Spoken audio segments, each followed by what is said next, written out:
जब इंग्लैंड में king John के सामने एक मुसीबत आई, उस वक्त आवाम ने कहा हम इंपीरियलिज्म की दादागिरी को बर्दाश्त नहीं करेंगे। तुम महाराजा हो, इसका मतलब ये नहीं है आवाम के साथ जो चाहो तुम कर सकते हो। और उस वक्त मैग्ना कार्टा नाम का एक आर्टिकल तैयार किया गया जिसमें करीब करीब 70 के आसपास धाराएं हैं, और उस पर साइन करवा करके इंपीरियलिज्म के राजशाही के अधिकार को काफ़ी कुछ जनता के हाथ में ले लिया गया। उसके बाद भी लड़ाइयाँ चलती रहीं, और हम सब जानते हैं वर्ल्ड वॉर फर्स्ट के बाद में वर्ल्ड वॉर फर्स्ट हो गई, अनफॉर्चुनेटली बहुत ही गलत हुआ। लेकिन 1930s के एंड में हिटलर ने कुछ काम किया जिसको मैं आपके सामने लाना चाहूँगा।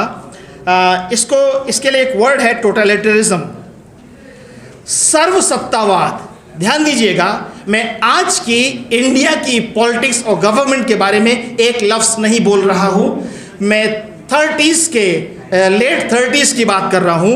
ये सर्वसत्तावाद क्या था जो हिटलर ने शुरू किया? एक्सटेंसिव पॉलिटिकल रिप्रेशन, ज़बरदस्त राजनीतिक दबाव पब्लिक के ऊपर, डेमोक्रेसी को बिल्कुल ख़त्म करना, कंप्लीट लैक ऑफ डेमोक्रेसी। हमारे देश में मसलन ऑटोनोमस बॉडीज़ हैं। ऑटोनोमस बॉडीज़ जो है गवर्नमेंट के अधिकार से आज़ाद होकर काम करने का काम करते हैं, और उनका काम है सरकार को लगाम खींच कर रखना।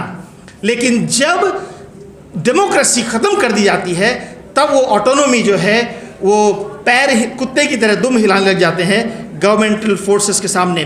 तीसरा, वाइड स्प्रेड पर्सनालिटी कल्टिज्म, किसी एक इंसान को इतना बड़ा उठाकर दिखा दिया जाए कि उसके सामने दूसरा कोई विकल्प ना नजर आए। चौथी बात, absolute control over economy, economy को पूरी तरह से कब्जा कर लो। ये पब्लिक की चीज़ है, लेकिन पब्लिक एसेट जब सरकार पूरी तरह से जबरन कैद कर लेती है वो सर्वसत्तावाद है। अगली बात है मैसिव सेंसरशिप, हर इंसान कौन क्या कर रहा है, कौन कहाँ जा रहा है, कौन किससे बात कर रहा है, हर चीज़ की जासूसी, जनता के आखिरी इंसान की जासूसी करने लग जाए।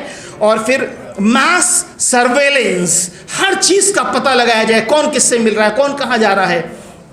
लिमिटेड फ्रीडम ऑफ मूवमेंट, लोगों को इधर उधर जाने से रोका जाए, उनके मूवमेंट को कम किया जाए। Wide spread use of state terrorism, जब सरकार खुद टेररिज्म करने लग जाए, लोगों को डराने लग जाए, फियर मॉन्गरिंग करने लग जाए, यह है सर्वसत्तावाद। अगली बात है कॉन्सेंट्रेशन कैंप्स का इस्तेमाल करना। फिर रेप्रेसिव सीक्रेट पुलिस, रिलीजियस परसिक्यूशन या स्टेट एथिज्म, ये सर्वसत्तावाद के लक्षण है जो मैं आपको बता रहा हूँ। फिर कॉमन प्रैक्टिस ऑफ एग्जीक्यूशन, लोगों को मार देना, एनकाउंटर कर देना, बिना मुकदमा चलाए लोगों की जान ले लेना, यह है स्टेट एग्जीक्यूशन का program. Possible possession of mass weapon of mass destruction, state sponsored mass murder, सरकार के द्वारा चलाए गए कार्यक्रमों में मासेस की हत्या कर दी जाए साहब। और फिर स्टेट स्पॉन्सर्ड जेनोसाइड, ये सब सर्वसत्तावाद के लक्षण थे जो हिटलर के टाइम पर शुरू हुए।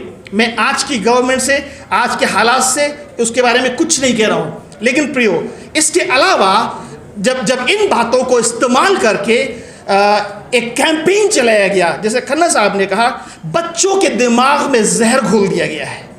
हिटलर ने क्या किया? हिटलर ने 8 साल से लेकर के और यूनिवर्सिटी लेवल तक के जितने भी स्टूडेंट्स कैडर था, सबके मन में यह जहर भर दिया कि यहूदी और काले अफ्रीकन्स ये दोनों इविल है और ये दोनों जर्मनी को ख़त्म कर देंगे। पूरी जर्मनी के भी अंदर बच्चों के अंदर ये जहर भर दिया गया और हर इंसान एक दूसरे को देख करके घृणा से भर उठता था। ये एक काम किया। इसके बाद जो जन्म होता है वर्ल्ड वॉर 2 होता है, जिसमें 1 करोड़ से ज़्यादा लोगों की जान गई। एक जान भी कीमती थी, एक जान कीमती थी। हर जान के जाने पर कोई माँ रोई और कोई बहन विधवा हो गई, कोई माँ बाप की गोद सूनी हो गई। 1 करोड़ लोग मरे, उससे ज़्यादा करोड़ों करोड़ों लोगों की ज़िंदगियाँ बर्बाद हो गई, तहस नहस हो गए। प्रियो, ये नाज़ी विचारधारा के कारण से हुआ।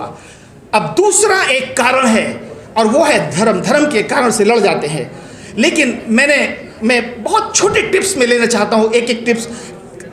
अगर सारे धर्म, हर धर्म में कुछ ना कुछ तो फ़र्क है।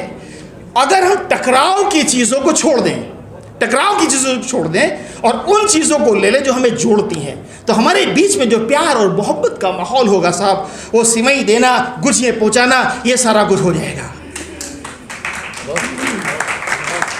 उपनिषद के अनुसार universal spirits reside in all human being. जो यूनिवर्सल आत्माएं हैं हर इंसान के अंदर रहती हैं। आपके अंदर भी है, मेरे अंदर भी है, तो ये स्पिरिट को क्यों लड़ाया जाए। दूसरी बात, स्वामी विवेकानंद ने कहा, मैं टॉलरेंस का दुश्मन हूं। टॉलरेंस चीज जो है मैं इसको सिरे से नकारता हूं। टॉलरेंस की जरूरत वहां पड़ती है जब एक दादागिरी करता है, दूसरा उसको बर्दाश्त करे। ये नहीं होना चाहिए। फेलोशिप होना चाहिए, हम सब बराबर हैं। बुद्धिज्म में के अनुसार, मैं बहुत सारी बातों को कट कर रहा हूं, जो लोगों का समाज में लोगों का जुड़ाव है मछली और पानी का जुड़ाव है। जैसे मछली को पानी से निकालते हैं तो वो मर जाती है, ऐसे ही लोगों को जब एक दूसरे की संस्कृति से, समाज से निकाल कर अलग कर देंगे तो वो समाज मर जाएगा। और सिखिज्म के अनुसार, गुरमत के हिसाब से, the super one has in him a creative principal by which it grows for one two many. जो रब है, रब ने सबके अंदर रूह बनाई है, इसलिए कि सब मिलकर एक हो जाएं। वाह, क्या कॉन्सेप्ट है साहब। अब हम कहाँ चले गए ये सब छोड़ करके। अगर आप इस्लाम में आते हैं तो